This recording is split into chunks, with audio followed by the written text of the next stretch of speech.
Hello and welcome to Dickinson's Real Deal.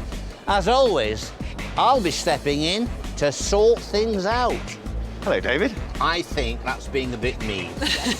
David being David just tipped me over the edge. You know you want it. Oh. The Duke puts his big nose in. If he doesn't think it's enough money on the table, then we can go to auction. £200 this one now, 10 online, 220 my bidder. We could do with a little bit more because there's commission involved here. 250, 60, 70, 270, 80, 90. They're worth it. Today, the show comes to you from a very special venue, the Anglican Cathedral in Liverpool. Just look at it. It is absolutely magnificent. The crowd are here. They're eager to do business. They want to walk away with the real deal.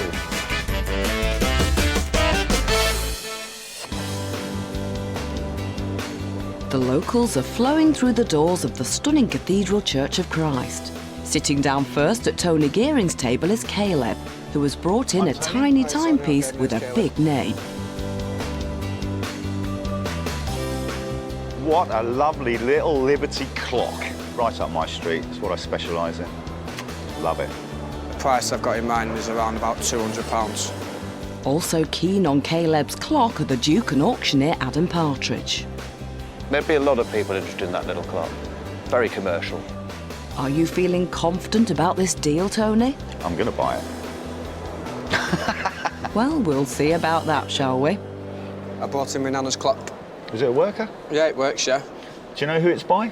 Liberty & Co. And did your nana have it passed down through the family, or? No, I think she bought it.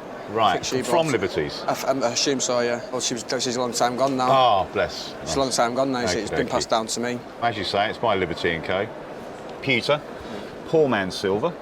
These were highly polished when they were originally sold at Liberties. It'll have a French movement. It's not written in the back anywhere, but it's Lenskirch, who were the makers of the movement. The French were great clockmakers of that period. Most English clocks had French movements at that time. There's a little bit of damage here on the corners, the pitting, which is a bit of a shame because it's got to be polished out. But there's no dents on it, which is really in its favour. Beautiful bluey green enamel dial here, and we can see this on the bottom here, English pewter, made by Liberty & Co. We've got the serial number 0760, which would date it probably around 1905, something like that. And collectors are looking for numbers under the 1000. Now, Adam, small decorative clock here, made for Liberties. Yeah. Perhaps one of the lower ranges, not the best examples. There were several people made for Liberties. Different levels, I think, Okay, different tiers. give me the levels. Well, you've got the Solket pewter, you've got Tudoric pewter, and then you've got this one that's an English pewter, which isn't high design, but it's still a very stylish little thing. Now, you've got a lot of experience with items like this in your sale room. How strong is it at the moment? Prices have been strong for years for arts and crafts, and it's still very strong, very commercial. Now, Tony is a specialist in this area, and I feel confident he's going to buy this. Let's see what he puts on the table. Estimates here were 2 to 3 from our auctioneer and £200 to £300 from our independent valuers. Best we get down to some money then, eh? That'd be nice. 20, 40, 60, 80, 100, 20, 40, 60, 80, 200, 20, 40, 60. How's that? £260 is on the table. What do you think about that, Adam? That's a very good start. Decent offer. Adam said it's a good start. I think the same way, but I do believe our dealer will pay a little bit more. You know, looking for maybe a little bit more than that. Hello, David. Now, you realise you're going to have to buy this, son, Absolutely. because our independent valuers are saying £200 to £300. There is already 260. I'm going to say, at the moment, that is a fair, sound offer, but it's up to you to make up your mind if you want to gamble and go further. And by the way, it might well be that Tony hasn't finished yet. Well, hopefully I have. What do you think? I think I'd like a little bit more. I think it's worth a little bit more with a story behind it, and it is 100 years old. That makes it around 3. That'll We be doing a deal? I'll do a deal with that. Excellent. Thank you very much. Thanks very much, Caleb. Brilliant. Didn't mess about with that. I know exactly where it's going to go and who it'll go to. When he put 300 down, I thought that he was making a fair deal and he wanted it, and I was happy with that price. I'm happy to have sold it to Tony. Do you know, everyone was happy. Oh, that's what we like to hear. Now, let's roll on to Alison Chapman's table. What have you got for us, Jenny? I bought a set of bowls in today and I'd like to get at least about £40 to £50 for them. Where I'm from, there's a very thriving bowls club. So I'm going to try and buy them, and I think at home I'll have a ready customer. Should be a straightforward deal then, right, girls? So we've got a set of lawn bowls here. They belong to my ex-husband. He found them in his first house in Liverpool over 30 years ago. Why has he given them to you to sell?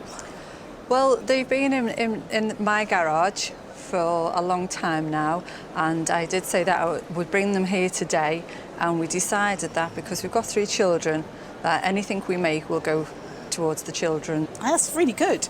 Excellent. Well, I noticed that the box, so they're a Liverpool-made bowl, so that's rather nice that they have their box. And these are 2.5, so that's actually a good weight, because a woman could bowl that. Right. And so could a man. But they're quite lovely, aren't they? They'd make great nice doorstops, even if you didn't use them, really. Very much, yeah. So you want me to buy them? I do. So I should get my money out. So really we've got like 1, 2.5, haven't we? So I sort of think 20 for the 2 big ones and a £5 for the small. But what about the fact that they're in their original box? Yeah, as well? I counted for that. I thought that was the bonus to me, the fact they had the box. You know that's about right, don't well, you? I don't think it's going to buy much for the children. I was thinking a bit more than that. A £5 for the box, £30. I don't think that's quite enough. Well, I shan't want to pay any more for them. Okay. £30 is my offer. I think I'd take my chance at auction with them being from Liverpool. Okay, that sounds a very Made in good Liverpool. idea. Excellent. Yeah. All right then. So you're going to auction. It looks like, yeah. All right. Looking Auction forward it to it. is. Thanks Thanks you. very much. All right, thanks very much.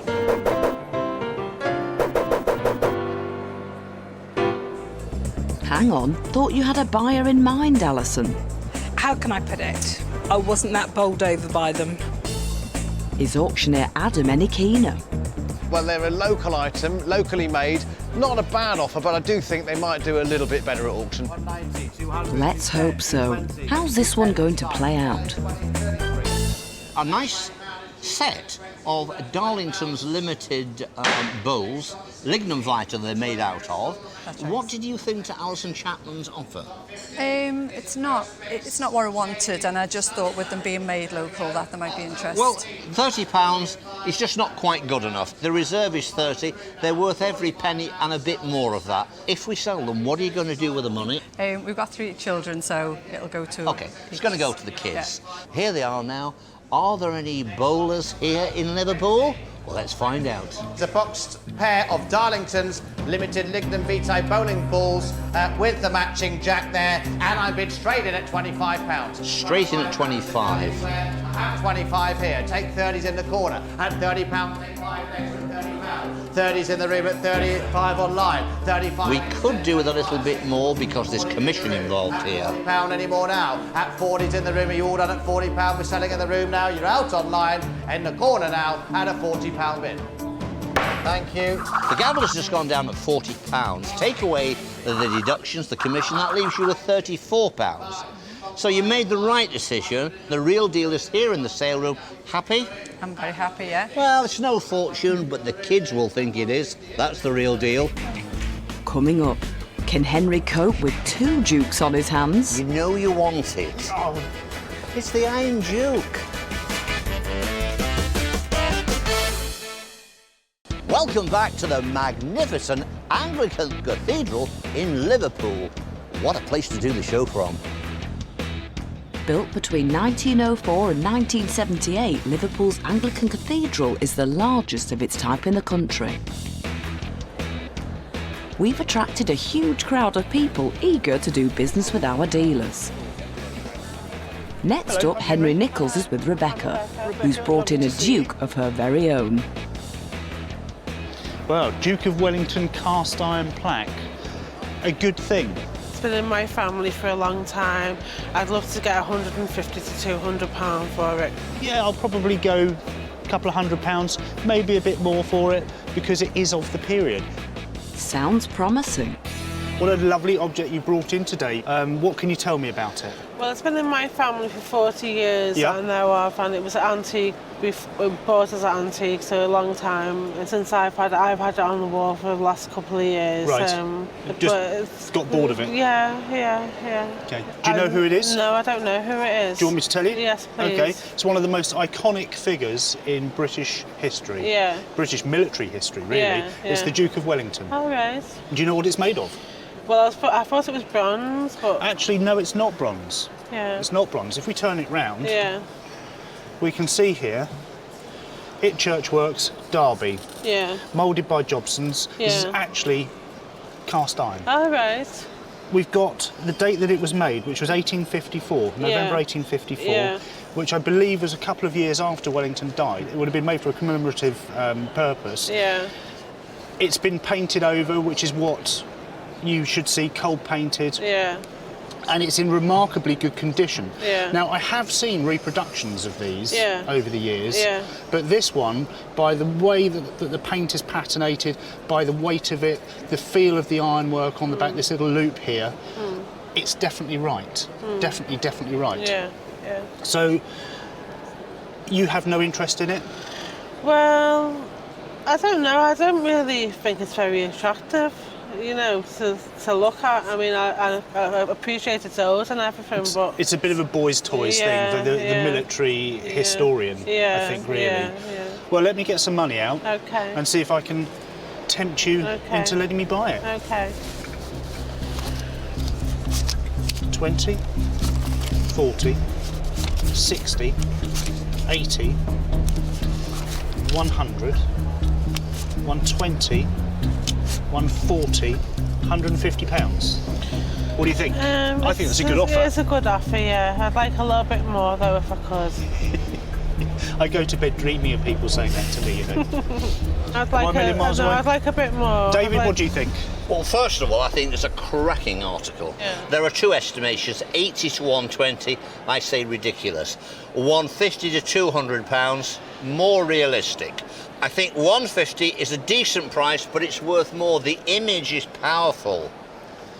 It's the Iron Duke, certainly one of our greatest heroes. So I'm going to say, press him a little bit harder, and I'm sure he'll pay a little bit more. Thank you. Thanks, David. So, how much do you want me to put on the table? Well, could you go to 200? No. No, you can't go to 200. I tell you what, 170, okay, 180. How about 180? Come on, David, help me out. You know you want it. I'll tell you what's nice about this. It's only about the 1850s but it has a nice patination to it. It has great colour in there.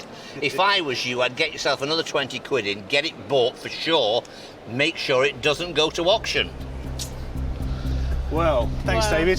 What do you think about that? Well, doesn't matter what I think, does it really? So what I'm going to do is put another 20 on the table, 200 on the table, do we have a deal? Yes, Rebecca, you're a star. Thank you, darling, very much indeed. Thank you.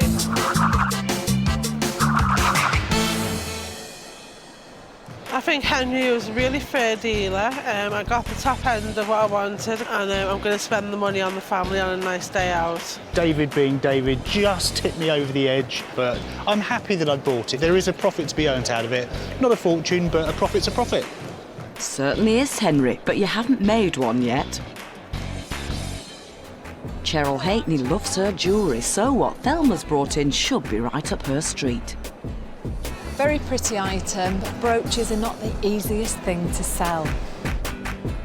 Maybe so, but Thelma's going to give it her best shot at selling it to you. Now you've brought a very pretty amethyst brooch Yeah, along today. So tell me the story behind your brooch. It belonged to my husband's aunt, now well gone, and she just gave it to me before she died. Okay. Yeah. And why are you thinking of selling it? I don't use it. I don't wear it at all. This is like 9 carat gold, and probably date-wise 1920. Would that tie Probably in? be, yes. Okay.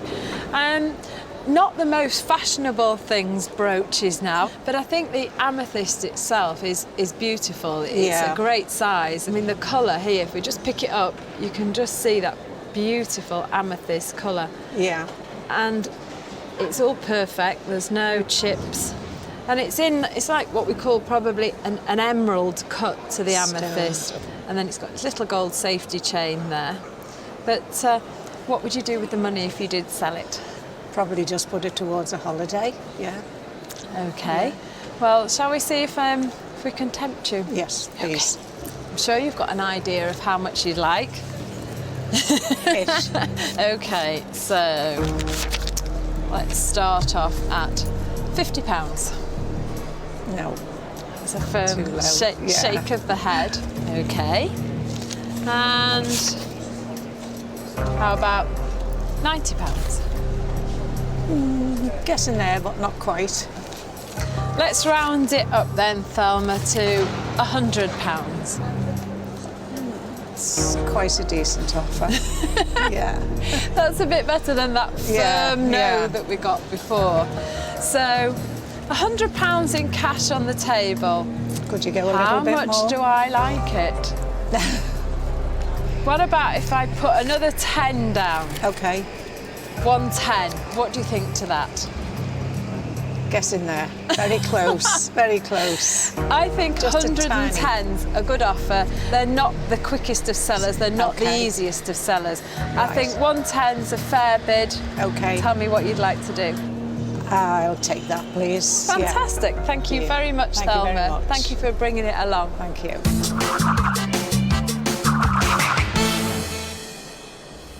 I'm quite happy with the deal, but, well, let's see. After the break, Vincent knows what he wants. Okie dokie. You've got an idea of its value? I've got a rough idea, I suppose. Well, shoot me dead when I'm going over. Careful what you wish for, Tony.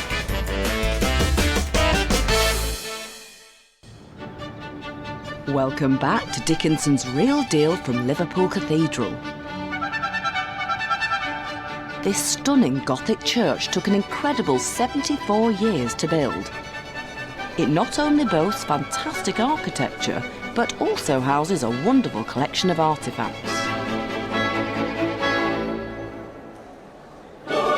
Now let's take a moment as David is sat down with Canon Valerie Jackson to find out a bit more about its history. Today the show is coming to you from a very special place because we are filming in the interior of this great cathedral, and the lady I've sat with me here is Canon Val Jackson. I'm going to call you Canon Val, and I suspect that's what your friends call you. Very often. Okay. Now, give me your title. Tell them at home what you do, Canon. I'm the archivist at the cathedral, and my job is, with a team of volunteers, to look after the treasures of the cathedral. With objects like these, we make sure that they're preserved properly and cared for. Okay.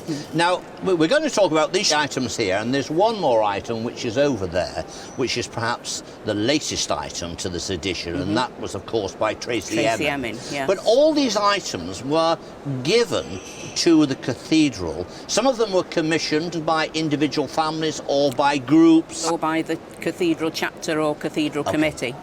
Now, what about the Tracy Emin? When I first saw this, I looked across there and I thought, what's that doing here? And at first I thought it was a bit incongruous, but the more I look at it, it really has taken me over. And it says there, I felt you and I knew you loved me. I think when Tracy was commissioned to do this piece, one of the things that she wanted to do was to get people to think more about love. And it's in a very nice open space where people can come and be quiet and think about how they feel about love. When I first saw it, it grabbed me straight away. Other people just find it a pink neon sign that doesn't fit in the cathedral, but it generates discussion, and that's what the cathedral and Christianity is all about. Okay, now this piece here, this large ceramic bowl and stand, who is the artist? The artist is Julia Carter-Preston, who's a well-known Liverpool ceramicist. She worked in the Bluecoat Studios, which had been set up earlier by her father, Edward Carter-Preston, and she specialised in the work of sgraffito, which was scratching the designs into the clay and then infilling them with colour. And this piece was given to the cathedral by the Liverpool Architectural Society as a commission when the cathedral was completed in 1978. And this is used as a baptism bowl on occasions. A fabulous piece. And it fits so well in here, I think. Yes. You know, the interior of this building, you say it was finished in 78. You look up at this vaulted ceiling and it's like going back 1,000 years in one of these great cathedrals. Yeah. It really was a fantastic job. The architect was who? Giles Gilbert Scott, who was only 22 when he won the competition to design the building. Amazing. Yeah. Okay, let's come to this maquette, this model here. Tell me all about it. It is Christ, of course. Yes. And it is the welcoming This is Christ. the welcoming Christ, yes. And this was commissioned for Dame Elizabeth Frink, Yes. who was a very well-known sculptor. And she was given the biblical test, "Come unto me, all ye who weary and are heavy laden." And this is what she came up with, the welcoming Christ with his arms outstretched for anybody who needed succour or support to come to him. An amazing item this is, and of course the main statue there is just magnificent. Now, I want to come across to this because this really caught my eye. I mean, it's a Gothic revival, I suppose, yes. But it's magnificent. And again, the man who designed this is the architect who designed the church. Yeah, yeah. The material itself is silver gilt, so you have gold over silver. But I can see enamel work there, I can see ivory. I can see these wonderful cat's eyes there. And then the coat of arms we have is the arms of the bishop and the diocese. So this is a bishop's crook, isn't it? This is a bishop's crozier, yes. Is it in use today? Not very often because it's very heavy. Yeah. Now, can and Val, all members of the public can enter this cathedral, I presume? They can, and, yes. And I mean, the doors are open. Yes, we're open from 8:30 in the morning to 6 o'clock each evening. Yeah. And admission is free and everybody is welcome. I'm going to say to you, come along. Soak up the atmosphere here, this spirituality. It is totally awe-inspiring. Thanks, David. It sounds like it's certainly worth a visit.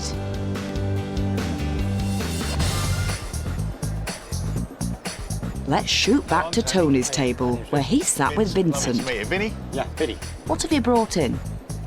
I found the arrows and the quiver when I was moving house approximately 30 years ago. And basically they were in the rubbish to be thrown away. Late Victorian, early, could even be, 1800s. But it's a really interesting item. Let's see if Tony can add another string to his bow. Tell me all about it, Vinny. It's just something that I acquired maybe 30, 35 years ago.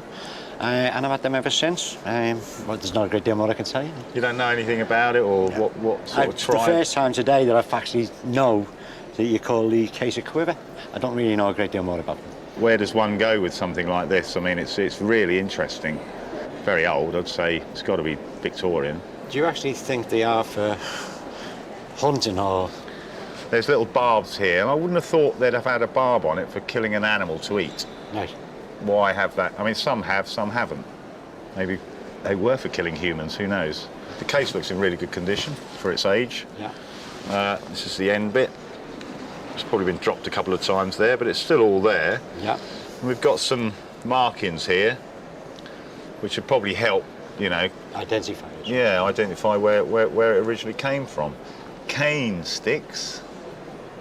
So somewhere where cane grows, I'd have thought maybe South America, something like that. Africa, yeah, somewhere like that where they grow naturally in the wild. Chancy lot, I really don't know where to go with it. But anyway, I'm going to have a go. You've got an idea of its value? I've got a rough idea, I suppose. Well, shoot me dead when I'm going over. Well, I'll tell you when you go under.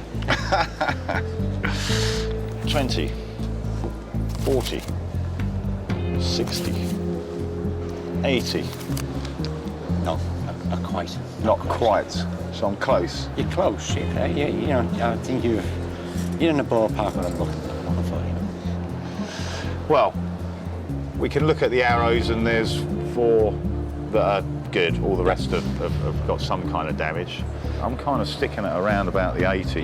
You don't think it? Do you find it unusual? I mean, it's an unusual arse, isn't it? I mean, Very unusual. I'm going to go another tenner. Make it a 90. if you make it a round figure, 100, I'll see our deal now. Another tenner on. Smile like that, how can I refuse? There you go, there's a 1 of in. That's very kind of you. Thanks you very much. Thank you.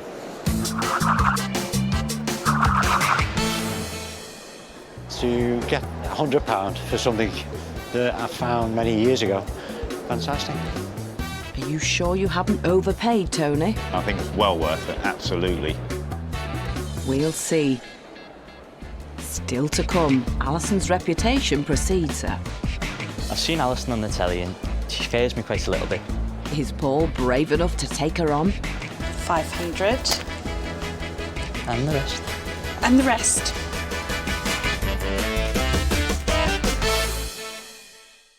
Welcome back to Dickinson's Real Deal from the Anglican Cathedral in Liverpool.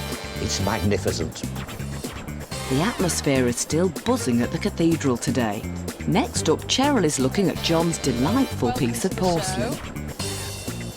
I brought in a piece of Landro and I'm looking to get approximately about £300 to £400 for it.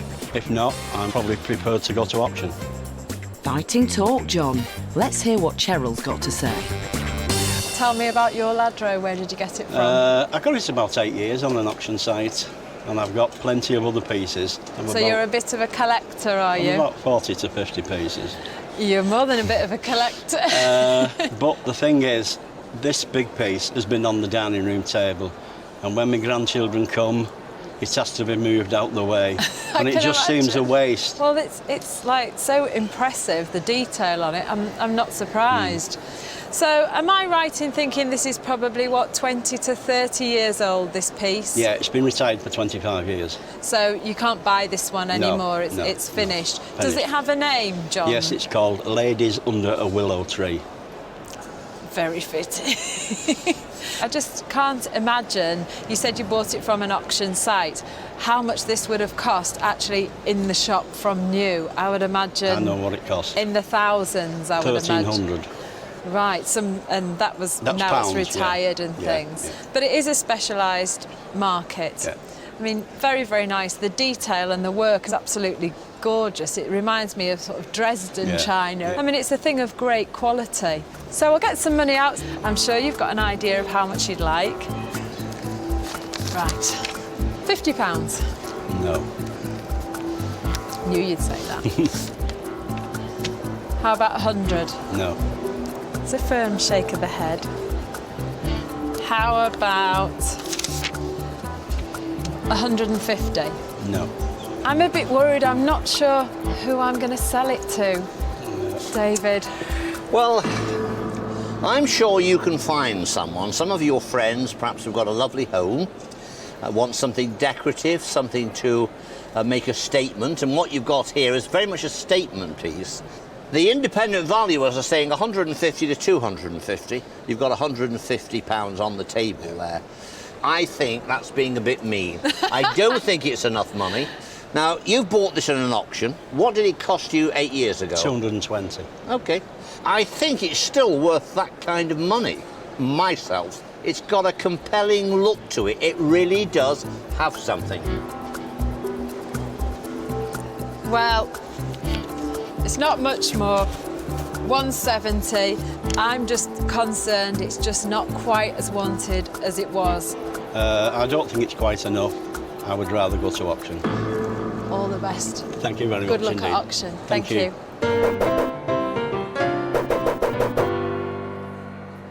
I think he might get his money back. In fact, I think he might even do a little bit better if the right person's there on the day. Does our auctioneer agree with you? We do seem to do quite well with it in the Liverpool sale room, so I'm quite hopeful it'll make 200 to 300 once everyone's had a good go at it. So I think that'll be finding a new home. We're hoping you're right, Adam. 130, 140 online. John can't make the auction, so the Duke is here to take care of business. Now, there's a little bit of a problem. Here in the sale room, a little bit of damage was done to the parasol. I brought this up to the auctioneer and said, look, what are we going to do about it?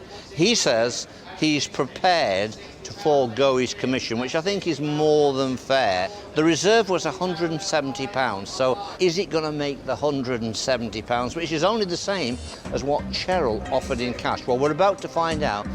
A big, wonderful, great big piece of Landro figure group there, and I bid 170 and 180 already. It's already at 180. 180, 190, 200, 200 the bid. At £200, 810. £200 this one now, 10 online, 220 my bidder. At 220, 220 bid, 220. 220. I'll take 230 anywhere else though. At 220, it's going with my bidder here, who's also in the room, at £220. OK, £220. I'm going to say there's no deduction from commission there, so it's going to be a net £220 that's going to be sent off to John, which was more than the 170 you were offered on the day. Real deal, £220. It's on its way to you, mate. John has got to be happy with that. He got exactly what he paid for it 8 years ago. There's time for just one more deal. Let's go over to Alison's table where Paul is already shaking in his boots. Seen Alison on the telly and she scares me quite a little bit, but I'm going to keep pushing for that £400. I could not be more excited by the next piece because I intend to buy it. And if you want to know how much for, that's between my nose and where I keep my money. Why not put your money where your mouth is instead, Alison? Lovely. And you have brought in, joy of joys, this wonderful Royal Doulton jug. Yep. So how come it belongs to you? Well, it was my great-grandfather's, and then he intended to pass it down to all the boys on his side of the family. And then in the end, it ended up with my mum, and then she gave it to me on the condition that I split half the profits with my sister. Now, what you have here is Royal Doulton. This was designed, and it was the birth child of two men, Noak and Fenton, and they produced a series of 27 jugs, and this was their first one. And each of the jugs were limited editions, and they depicted very traditional English scenes. So what we have here is a very typical English scene. We have a lovely riding crop handle. We have our sneaky little fox dressed in his hunting gear, hiding behind the wonderful English oak from the hounds having the last laugh. The cockerel spout with very evil looking eyes. Beautiful rolling countryside and everything that every American wanted to buy, because these jugs were produced to capture our Englishness. Do you have any idea how old it is? Yes, everything is on the bottom of the jug. It's 1930, and we know that this is number 208 of 500. Now, I very happily have, in my lifetime, owned every single jug of this type. And this is the fourth time I've had one of these. Right. So I'm quite excited by it. But how do you feel about it? I don't particularly like it. I appreciate the history behind it, but I think it's quite ugly. Okay. And do you have an idea of its value? I have a pretty good idea, I think. Right, well, I'm going to try and buy it off you, Paul. Okay. Are you ready for it? Yeah, go on. 100. 200. 300. And the rest. And the rest. And the rest. 400. 500. Keep it on. Are you pleased that it's worth that kind of money? Yeah, that's round about what I thought it. Close enough. Still. More at the bottom end. Yeah. 550. No. Can't split that with my sister, can I? It's a bit odd. Well, Paul, all I can tell you is that of all the people that you could have come to, you've come to the right person, because it is something I understand very, very well. I know the market on it, and with this piece, I even know who I can sell it to. And I'm very happy to share some of that profit with you. It's a very good offer.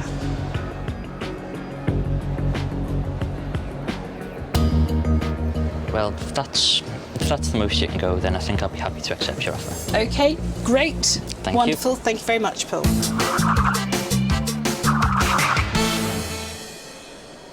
Alison wasn't as bad as I thought she was. She's not as scary, so me and my sister will be happy with the money. I was a little taken aback that Paul seemed to think that I was an unpleasant, nasty, hard-nut dealer. I don't know where he got that from, really. Who knows, Alison, but your offer won him over in the end. But not all our dealers are laughing today. We're dealing. Tony bought Caleb's Liberty clock with the confidence that he had a buyer to sell it on to. I know exactly where it's going to go and who it'll go to.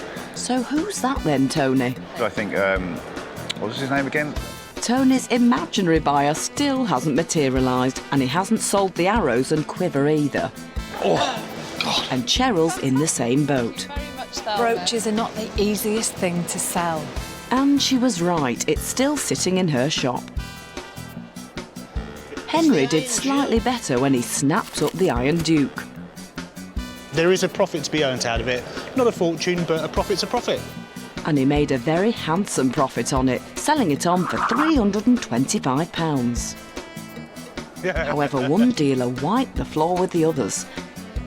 Alison paid Paul £150 more than he initially wanted for the Royal Doulton jug. If that's the most you can go, then I think I'll be happy to accept your offer. Great. But Paul was cock-a-hoop to walk away with £550. And you could have knocked Alison down with a feather when she sold it on to an American client for £1,200. No one saw that coming. I've got a nice little earner. I'll say. Don't forget to join me, David Dickinson, next time for Dickinson's Real Deal. TTFN, ta-ta for now.